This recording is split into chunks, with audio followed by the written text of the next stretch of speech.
Le grand dialogue. Sigeka Foba. Edewani wa Makaran. Le grand dialogue de l'émission de débat du studio Tamani sur votre radio. Chenni Beri Halud Mauli. Chenni Beri Sigeka Foba. Le grand dialogue.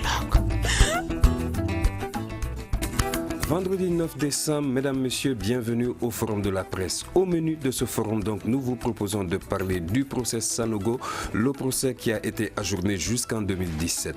Les syndicats d'enseignants étaient en grève de 5 jours. Cette grève prend normalement fin aujourd'hui. Il n'exclut toutefois pas de réitérer la semaine prochaine.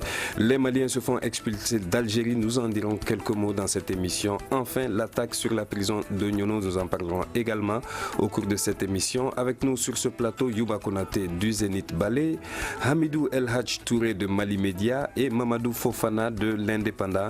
Je suis Ousmane Diadje Touré pour vous présenter cette émission. Elle est mise en onde par Salim Diouara. Le grand dialogue. C'est de report en report finalement. Le procès Sanogo a été renvoyé en 2017. Certaines sources parlent de février 2017, tandis que d'autres maintiennent que l'on ne peut tout simplement donner une date. Les défenseurs des droits de l'homme se targuent toutefois d'avoir pu traduire les accusés à la justice. Nous allons écouter Imrana Kiloumaïga dans cet élément qui fait le point sur le procès.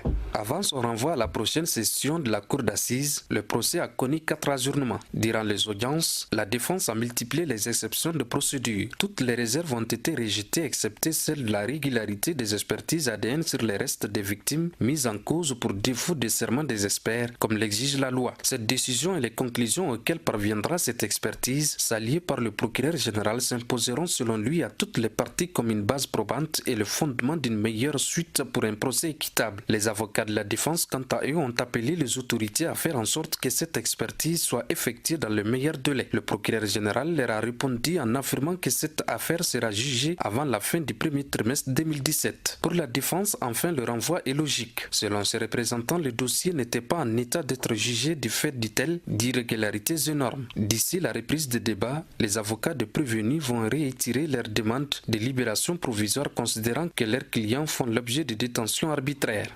Alors, Mamadou Fofana de l'Indépendant, est-ce qu'il fallait s'attendre justement à un report de ce procès ? On va dire un ajournement, pas un report. Bon. Vous savez, dans tous les cas, d'abord, bonsoir à tous. Ce procès-là, je crois qu'il y avait beaucoup d'incertitudes. D'abord, les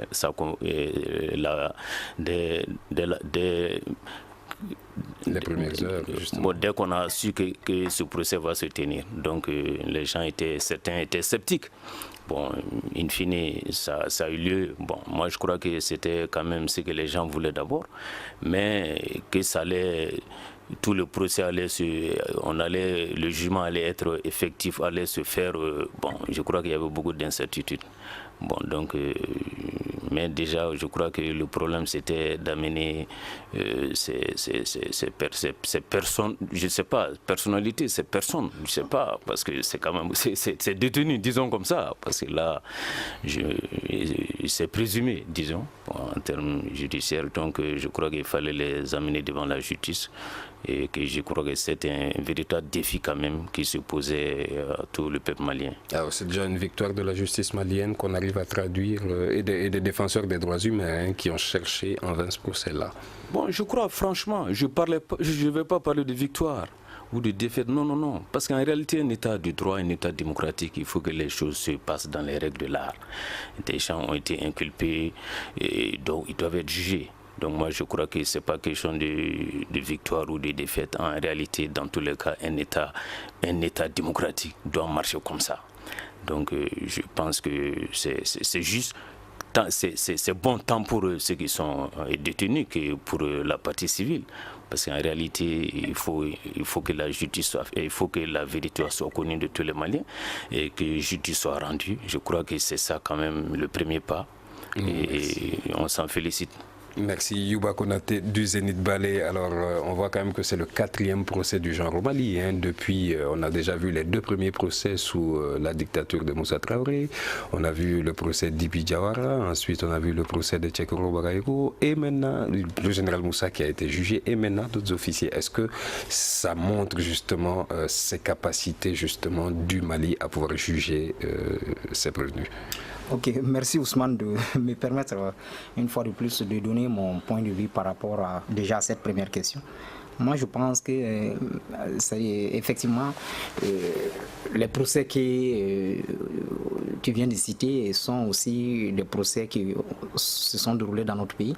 Mais celui-ci est un peu différent, en ce sens que déjà, à mon entendement, c'est la première fois vraiment que des gens qui avaient été détenus par, n'est-ce pas, la force publique de l'époque, notamment les camps de Sanogo.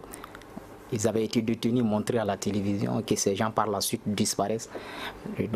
Et après qu'on retrouve des corps qui semblent être leurs corps dans des charniers, vous combinez avec moi c'est tout l'enjeu. On parle de défaut de serment des experts qui ont conduit ces analyses-là justement sur ces corps retrouvés à Diago. Moi, je pense que c'est tout à fait normal et les avocats de la défense étaient dans leur rôle de demander s'il y a défaut de serment, de les notifier que la Cour en prenne, comment dirais-je, acte. Et justement, c'est ce qui a été fait. Les gens déjà crient au complot et autres. Moi, je ne pense pas. Mais les raisons avancées vous paraissent sensées? Tout à fait de droit. Tout à fait de droit. Parce que si, effectivement, la loi prévoit que les gens qui doivent faire ces expertises-là doivent être des agents assermentés et qui ne le sont pas, c'est tout à fait, les avocats de la défense sont dans leur rôle de réclamer à ce qu'on corrige cette injustice-là et de penser que le report est tout à fait justifié et c'est le droit, ce n'est pas vraiment de gaieté de cœur ou du moins pour faire plaisir à certains. Je pense que c'est vraiment le droit. Merci. Alors, Hamidou El Hadj Touré de Mali Média, dites-moi, est-ce que justement vous êtes d'accord avec ces arguments-là du tribunal? On parle de défaut de serment des experts, des arguments ramenés d'abord par la défense. Du tribunal ou de la défense. Moi, je pense qu'il y a vraiment des irrégularités et je pense que d'habitude, des procès de cette envergure se passent de cette façon. Les avocats de la défense, comme ceux de la partie civile ou bien ceux qui se sont constitués partie civile, ont quand même un regard fort sur le déroulement de l'instruction de l'affaire et je pense réellement c'est très justifié lorsque on retrouve vraiment que ceux qui ont mené l'expertise n'étaient pas assermentés, que le procès soit ajourné. Je pense que c'est vraiment je dirais pas légal, mais c'est vraiment dans la forme. Seulement, ce dont je ne me réjouis pas, c'est que autant beaucoup il y avait de l'euphorie. Les gens pensaient que c'était le procès de l'année et nombre de citoyens pensaient que du but en blanc, on va aller vers un verdict. Tel n'est pas le cas. Un procès de cette envergure ne peut pas se dérouler dans un bref délai comme ça. Alors, est-ce qu'il faut s'attendre à des révélations au cours de ce procès? Bien sûr, parce que des témoins qui ont été cités n'avaient pas comparu. Et je pense aussi qu'il y a vraiment des irrégularités dans l'instruction de l'affaire. Et je pense bien en écoutant le procureur près de la cour d'appel, on se rend compte qu'il y a vraiment des irrégularités et ils ont pris conscience de cela et toute cette panoplie d'irrégularités pour que nous soyons vraiment dans un procès digne du nom. Merci. Mamadou Fofana de l'Indépendance. C'est impardonnable qu'on puisse attendre 3 ans et franchement pour un élément essentiel. Parce qu'en réalité, on a exhumé les gens, on a fait les expertises. Gabriel Touré, les corps étaient là-bas, des spécialistes sont venus et les corps étaient à l'hôpital Gabriel Touré. Pensez-vous que c'est une incompétence de la Cour à ce niveau-là? Pas seulement de la Cour, de tout le système. Pas seulement de la Cour. Parce que l'expertise, ça fait entrer plein d'agents, plein de personnes, plein de métiers dans le jeu. Donc les juristes, les médecins légistes, plein de trucs, plein de structures. Si on se rend compte après 3 ans, non franchement, moi je crois que des têtes doivent tomber. à ce niveau. Ah oui, oui. En fait, moi je pense que oui, je pense que les gens ont été pris de court. Le délai était arrivé, il fallait vraiment que ces gens comparaissent devant un tribunal avant que le délai n'expire. Et je pense que tout le monde a été pris de court. Ça, c'est à mon humble avis. Tout le monde a été pris de court de telle sorte que, et je suis entièrement d'accord avec Fofana, que le dossier a été traité avec une légèreté sans pareil. Sincèrement. Oui, ça c'est peut-être, c'est-à-dire que c'est peut-être toujours le poids politique qui explique cela. En fait, les gens, même les professionnels, on peut être désolé de le dire, mais jusqu'à un certain niveau, les gens se demandaient est-ce que le procès aura lieu, est-ce qu'il n'aura pas lieu. Ah oui, ça c'est une réalité. Donc, je ne sais pas d'expliquer peut-être les légèretés, sinon effectivement il y a des légèretés. Est-ce que ce n'est pas un moyen, justement, les Maliens n'ont pas vraiment confiance en leur justice, est-ce que ce n'est pas un bon moyen pour la justice de redorer son blason? Effectivement. Amènera bien ce projet. Effectivement. Et je pense que, en tout cas, si on veut la stabilité dans ce pays, je pense que la justice malienne n'a même pas le choix. En fait, le dossier est tellement sensible que c'est des gens qui ont été montrés à la télévision. Les gens ont vu leurs parents, leurs pères, leurs mères à la télévision. Après, ces gens-là disparaissent. Au bout d'un bon bout de temps et des recherches, c'est des gens qui sont retrouvés dans des charniers. Donc, je pense que le dossier est assez sensible parce que les gens font la confusion. Certains pensent qu'on est en train de juger l'ex-capitaine parce qu'il a fait un coup d'État. Non, le coup d'État, il faut le rappeler aux gens, a été amnistié. Même si l'amnistie, ce débat-là va revenir parce qu'il est contestable. C'était sous pression, les gens, tout le monde le sait. Ce n'est pas le procès du coup d'État, mais c'est le procès des gens qui ont été montrés à la télévision, des gens qui étaient détenus, prisonniers des Kati. D'ailleurs, l'acte d'accusation fait part de séquestration et complicité d'assassinat. Et après, on les retrouve dans les charniers. Bon, en attendant que ça se reconfirme, tout le monde sait. C'est ça le problème. Je voudrais aussi, Ousmane, si tu le permets, signaler quelque chose. Et tu as parlé de l'hégémonie par rapport à la défense. Déjà, ça posait un problème déjà. Parce que quand vous avez remarqué les clashs qu'il y a eu déjà entre Maître Karamogo et les capitaines, vous constatez que l'hégémonie qu'on voudrait faire dans la défense, ça ne va pas marcher. Parce que les gens ne sont pas au même niveau de responsabilité. Quand vous prenez Aya, comment dirais-je, Aya et le groupe de Aya, ils sont 10. Et les commanditaires, ils sont 6. Les deux généraux, Yamoussa et Dambélé, ils sont 2. C'est eux qui ont essayé de maquiller le crime après coup. Donc les gens, ils ne sont pas au même niveau de responsabilité. Donc ça va être très difficile pour eux d'adopter une stratégie de défense commune. Et c'est ce que Aya voudrait. C'est-à-dire qu'obliger les autres à aller dans cette logique de stratégie commune pour se défendre ensemble, ça va être extrêmement compliqué parce que les gens, les uns et les autres, ne sont pas au même niveau de responsabilité. Merci. Monsieur Fofana de l'Indépendant, dites-moi finalement, cet ajournement profite à qui? À la défense ou à l'accusation? Bon, moi je crois que ça ne profite à personne. Parce qu'en réalité, notre peuple a quête de vérité dans cette affaire. D'abord, le pouvoir ne pourra jamais dire que vraiment la justice est indépendante. C'est un procès politique. Qu'on le veut ou pas, il y a des aspects politiques très forts. Non, attends, quand on a posé cette question-là justement aux différents protagonistes, ils nous ont tous répondu que c'est un procès pour meurtre. Non, assassinat, complicité d'assassinat, séquestration. Je suis d'accord avec vous. La dimension mais il y a un enjeu politique. Il y a un enjeu politique sérieux. Alors, c'est quoi ce enjeu politique? Parce que d'abord, le capitaine, il a dit, je suis chef d'État, ancien chef d'État. Je crois qu'il y a eu des terrains même par rapport à ça. Mais est-ce que vous pouvez me dire qu'il n'est pas ancien chef d'État? Qui peut le dire? Qui peut dire aussi qu'il est ancien chef d'État? La question se pose. Il est général. 4 étoiles, n'est-ce pas? Il est ancien chef d'État, n'est-ce pas? Alors, ancien chef d'État, la question reste posée. Permettez-moi de me faire débatteur pendant 30 secondes, hein, je m'en excuse. Mais on n'a jamais parlé de coup d'État au niveau de l'Assemblée. On a parlé d'un putsch qu'on a amnistié. Donc, logiquement, et le président de la République de l'époque, Amadou Toumani Touré, a officiellement démissionné. Moi, je pense que juridiquement, il est où le coup d'État? Parce que, qu'est-ce qui s'est passé? Est-ce qu'il est ancien chef d'État? Moi, je pose la question.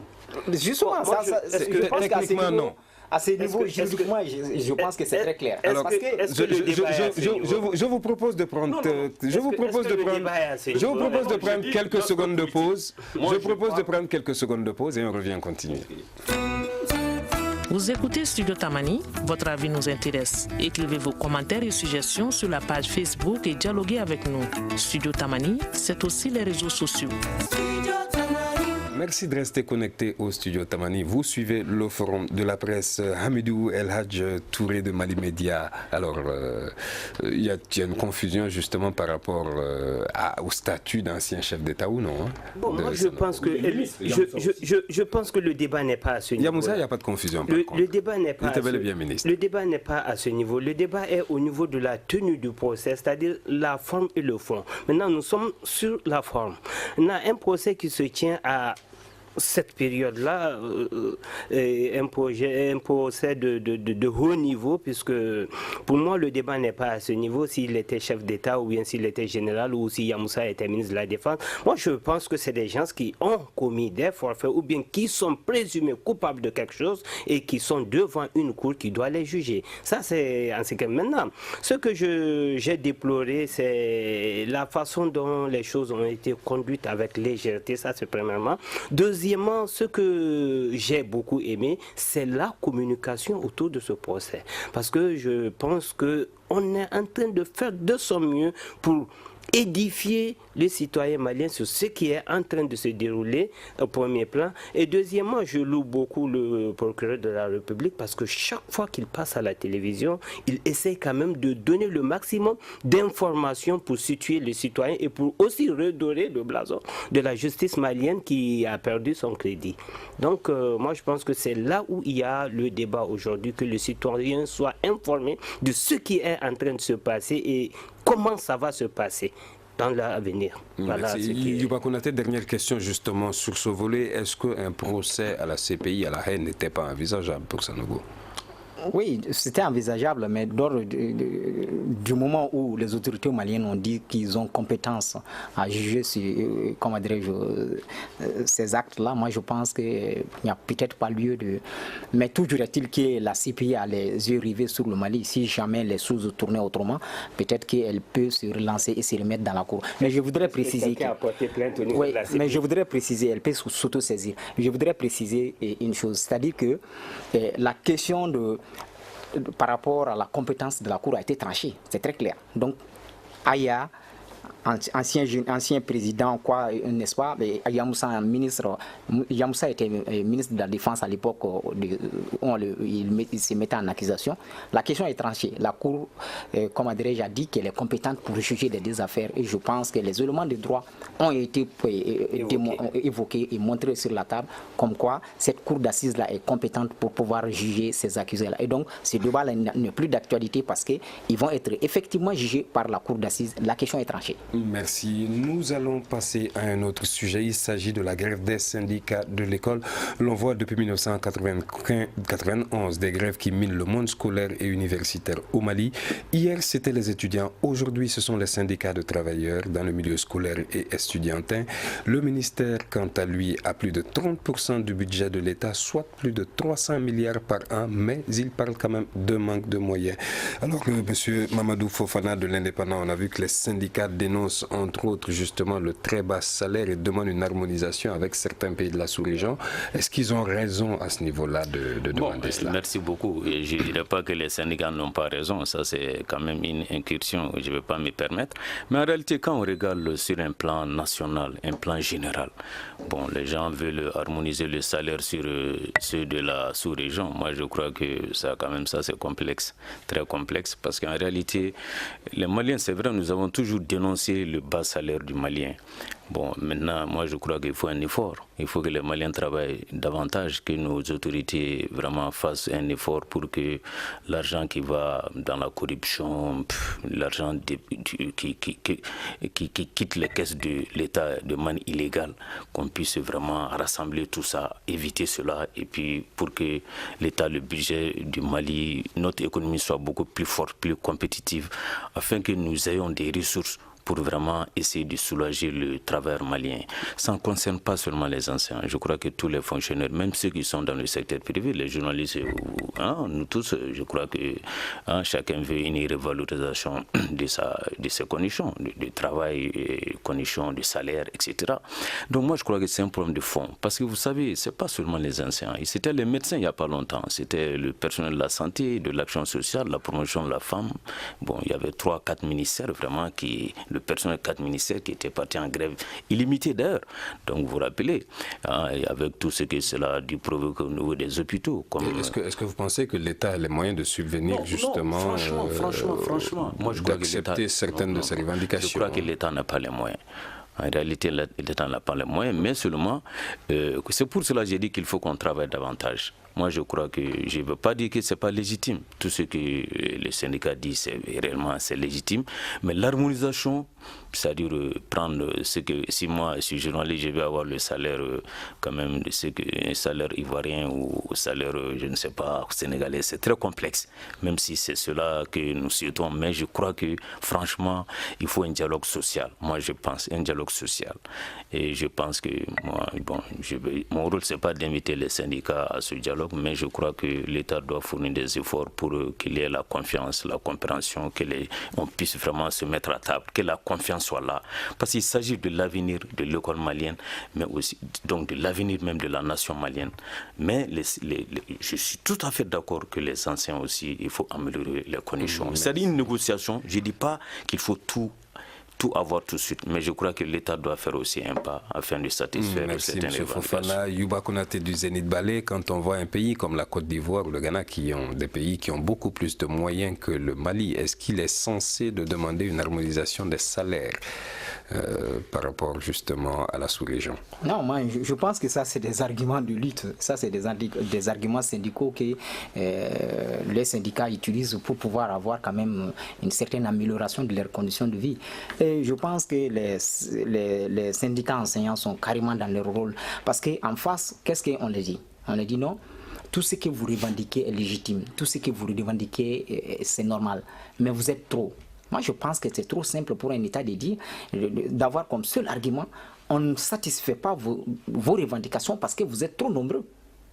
Il va falloir à un moment donné que l'État se donne les moyens de pouvoir, n'est-ce pas, répondre, ne serait-ce qu'en partie, aux revendications, parce que vous ne pouvez pas dire à ces gens-là tous les jours, ce que vous revendiquez est normal. Et les syndicats n'excluent pas d'aller en grève encore à partir de la semaine prochaine. Voilà, moi je pense qu'il y a des efforts à faire, surtout quand vous prenez encore, mon grand frère a fait allusion à ça tout de suite, toute la déperdition des ressources que nous avons dans des secteurs carrément inutiles que nous avons. Le secteur de l'enseignement, la crucialité du secteur de l'éducation aussi, aujourd'hui, qui peut le contester? Justement, plus de 30% du budget de l'État, alors c'est quand même énorme. Quand on voit que l'année même fait 365 jours et qu'il y a plus de 300 millions. À cela, il faut aller sur, 300 milliards, il faut aller sur, comment dirais-je, une appréciation globale de tout ça, vraiment. Parce que dire comme ça 30%, c'est un peu simpliste, quoi. C'est une appréciation globale qu'il faut avoir de cette budgétisation là. Et je pense qu'il y a des efforts à faire et tout le monde sait qu'on peut faire des efforts pour améliorer les conditions de vie des enseignants, parce que ce secteur-là est un secteur qui est plus qu'important pour la survie et pour l'avenir de notre pays. Donc il va falloir, et nous avons aujourd'hui tous les déficits que nous avons dans ce domaine-là, et tout ce que cela crée comme préjudice pour sur les ressources humaines, sur la rentabilité, sur l'efficacité de l'administration, donc de façon globale, la production même du pays. Donc, à un moment donné, il va falloir que l'État se donne les moyens pour pouvoir faire des efforts dans ce sens-là. Et que c'est sûr que les enseignants ne demandent pas tout. Et ça ne va pas être censé de vouloir tout. Mais si on peut faire des efforts pour, n'est-ce pas, parce que certains salaires d'enseignants sont très très bas, hein. Au niveau du fondamental, certains sont souvent à moins de 50 000. C'est dérisoire. Merci Youba Konaté. Hamidou El Hadj Touré de Mali Média, quand on voit que toutes ces grèves incessantes et les élèves et les professeurs, est-ce que ce n'est pas de nature justement à empirer le très bas niveau des étudiants maliens, quand on sait que le Mali n'est pas compétitif sur le marché de l'emploi au Mali et d'ailleurs dans la sous-région, hein, on n'a pas le niveau. Bon, là, je suis pas d'accord avec cette allégation. Nous sommes bel et bien compétitifs. Peut-être la nouvelle génération n'est pas compétitive. Sinon... justement, cette nouvelle génération qui est la génération active de maintenant. Voilà, nous sommes aussi actifs. Il y a 2 points. Hein. Demander l'harmonisation des salaires avec ceux ou celles de la sous-région, je pense que c'est très légitime. Je viens de la Côte d'Ivoire il y a seulement 3 jours et là-bas aussi les enseignants sont en grève. Ils veulent aussi une amélioration de leurs conditions de vie. Et je pense que c'est un état de fait qui est là aujourd'hui. L'État a bel et bien les moyens. L'État peut subvenir ou bien donner ne fût-ce que les conditions minimum, disons minimales, pas seulement aux enseignants, mais à tous les fonctionnaires de l'État. Aujourd'hui, on est en train de distribuer des logements sociaux. Je pense qu'il faut commencer par les fonctionnaires. Il faut commencer par ses propres fils d'abord. Faire une politique en sorte que le fonctionnaire malien soit mis dans les conditions minimales quand même de bien servir ce pays. Ça, c'est le premier aspect. Secondo, je dirais que le sens de la citoyenneté manque à tout un chacun sur toute la ligne. C'est vrai, nous réclamons des conditions, c'est vrai, nous réclamons beaucoup de choses, mais sachant que l'avenir de nos enfants est métange. Et il n'y a pas de jour, l'ensemble des parents d'élèves, l'ensemble des associations de parents d'élèves ont invité ces syndicats à un dialogue, ils ont carrément boudé. Et je pense que ce n'est pas de la citoyenneté. Il faut répondre au rendez-vous.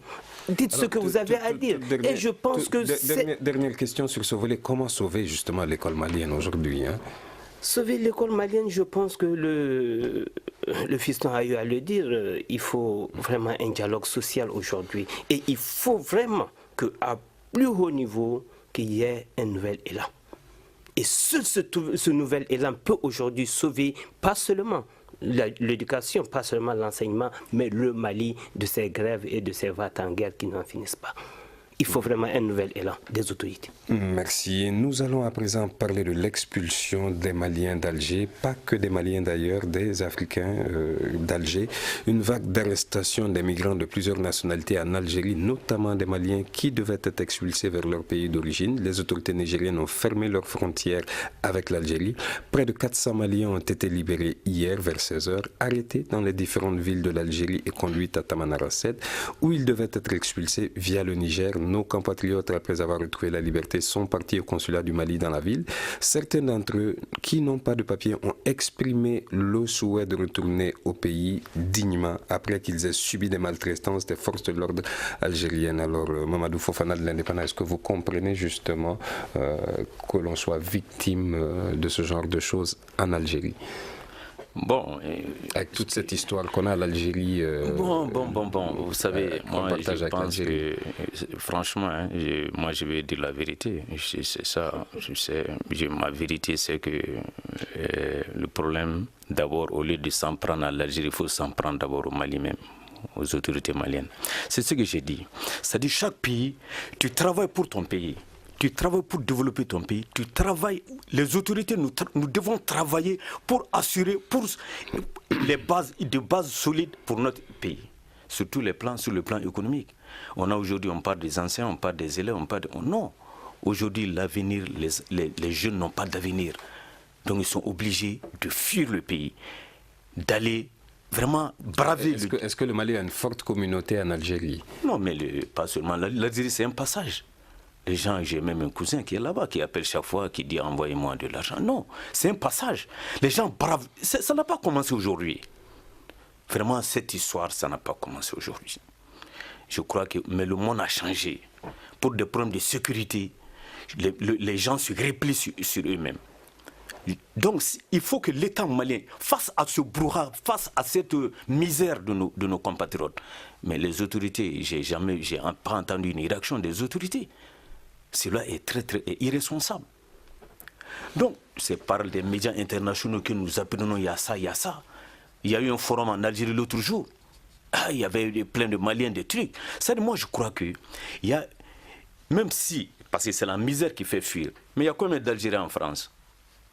Il y en a plein. Mais est-ce qu'ils subissent le même sort? Moi, je crois que si Dieu a fait que vous avez plus de moyens que d'autres, il y a la solidarité obligatoirement. La manière dont nos compatriotes et d'autres Africains sont traités en Algérie, franchement, pour moi, c'est indigne.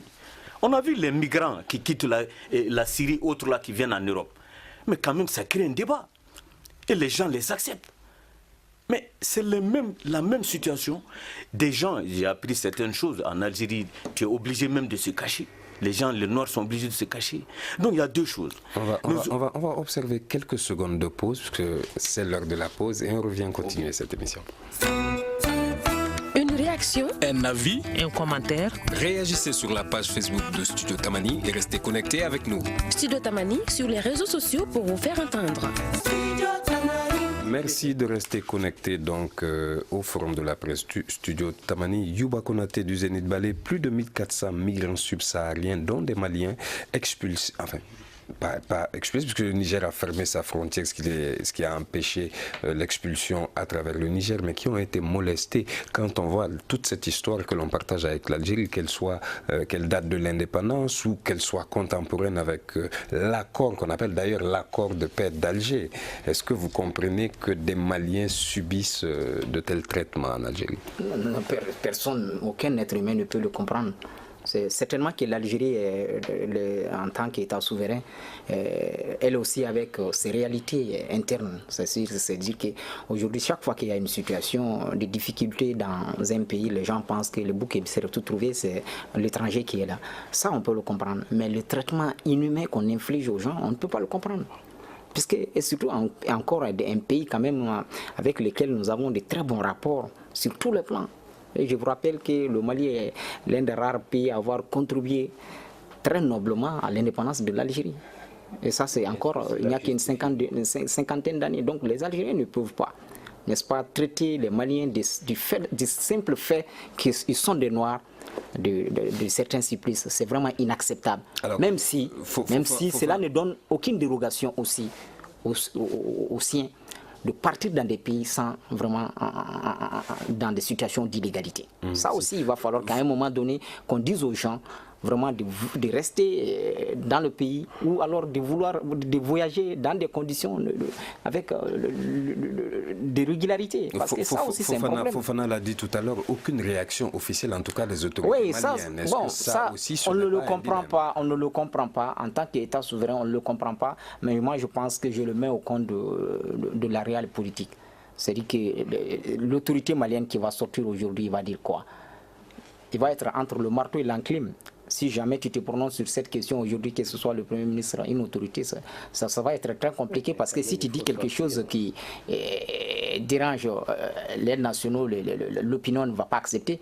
Et de l'autre côté, tu ne peux pas glisser du côté de l'Algérie. Donc je pense que c'est un peu compliqué pour les autorités. Et la solution est tout trouvée, c'est le mutisme. Merci. Hamidou El Touré de Mali Média, vous avez quelque peu parcouru la sous-région. Quel intérêt pourrait avoir l'Algérie justement à agir de la sorte? Agir de la sorte, ce n'est pas un intérêt qui pousse à faire ça, mais c'est un ras-le-bol qui pousse à faire ça. Et je pense qu'aujourd'hui, le ras-le-bol est constaté et l'Algérie a pris des mesures idoines ou bien des mesures qu'elle pense idoines face à cette invasion des subsahariens. Et je ne sais pas trop. Est-ce que justement, c'est quand on parle d'Union africaine en 2016 et qu'un pays africain justement se comporte de la sorte. Je ne parle pas que d'Algérie. On a vu les Maliens expulsés du Gabon, on a vu les Maliens expulsés d'Angola, Manu Militari parfois, et dans des situations vraiment pas très agréables. De Libye aussi. Le dimanche passé matin, à la frontière Mali et Côte d'Ivoire, la police ivoirienne m'a brandi un document dont beaucoup de Maliens ignorent l'existence. Il s'agit d'un document qui leur a été envoyé par le ministère de la Sécurité disant que tout Malien, il est interdit l'accès à la Côte d'Ivoire à tout Malien ne détenant pas une pièce d'identité sécurisée. Mais ce qui est compréhensible, hein, on parle de pièces d'identité sécurisées. Moi, J'ai vu combien de Maliens ont été débarqués dans combien de cas parce qu'ils détenaient la carte d'identité nationale du Mali. C'est important.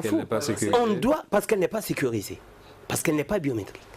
Et là, je pense que le pays doit communiquer au maximum sur cet état de fait. Attention, si vous devez voyager, parce qu'ils ont même fait une alternative. Lorsque vous n'avez pas cette pièce sécuritaire, rendez-vous au poste de police ou bien au commissariat de police pour avoir soit un laissez-passer ou un sauf-conduit. Et je pense que le pays doit communiquer en ce sens pour au moins aider les citoyens maliens à se mouvoir. Et moi, je pense que même si au Mali, aujourd'hui, il y a eu une invasion par rapport à quoi que ce soit, on a vu à l'intérieur du Mali, dans les zones aurifères. Mais des gens ont été expulsés de ces sites aurifères. Donc, quand un autre pays de souveraineté se sent vraiment envahi par des subsahariens, c'est normal que ces pays prennent des dispositions, vraiment. Mais aller jusqu'à molester ces personnes, aller jusqu'à faire atteindre un certain niveau d'agressivité physique, ça, je suis contre. Merci. On a 9 minutes pour aborder le dernier sujet, l'attaque de la prison de Nyono.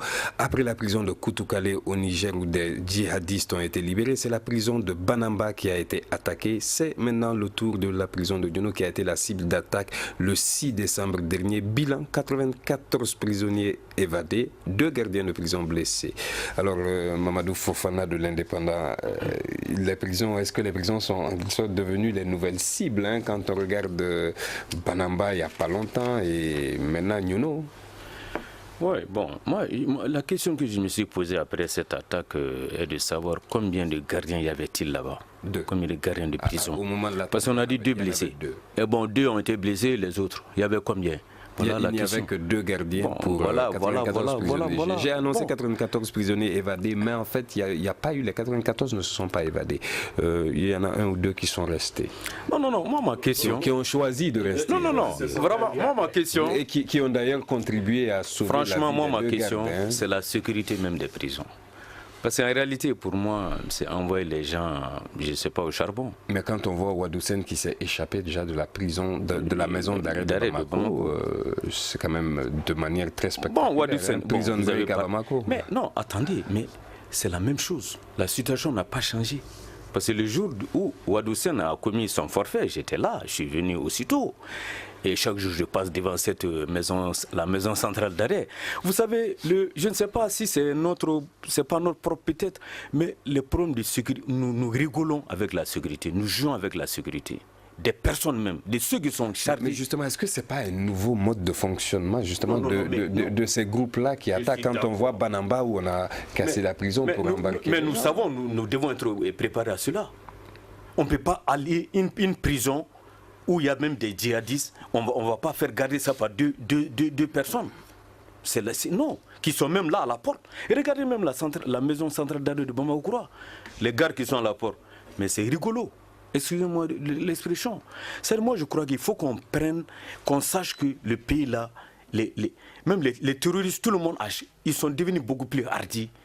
Bon, maintenant, il faut des mesures de sécurité beaucoup plus fortes, beaucoup plus robustes.